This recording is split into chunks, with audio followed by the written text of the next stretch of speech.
নির্বাচনে জনগণ ভোট না দিলেও অনেকে ক্ষমতায় যাওয়ার পরিকল্পনা করছে মন্তব্য করে বাংলাদেশ জামায়াতে ইসলামের আমির ডক্টর শফিকুর রহমান বলেছেন, চোরাগলিতে হাঁটার চেষ্টা করলে দেশে আরেকটা 5 আগস্ট ফিরিয়ে আনা হবে।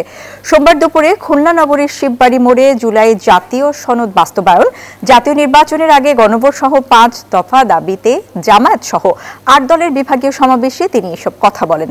অভিযোগ করেন, ফ্যাসিবাদ ও দুঃশাসনের বিরুদ্ধে জুলাই বিপ্লবের পরও দুর্নীতি, চাঁদাবাজি অব্যাহত রয়েছে। ক্ষমতায় না গিয়ে একটি দল ক্ষমতার মাঠ দখল করেছে।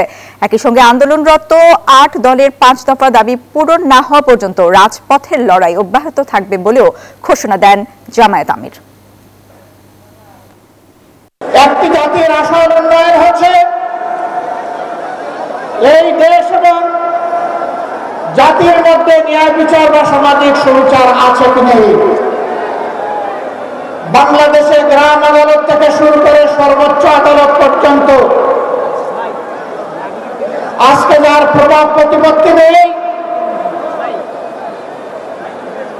অ্যাকাউন্ট ভর্তি যাওয়ার কোনো টাকা নেই, বাংলাদেশে তার জন্য কোনো বিচার নেই।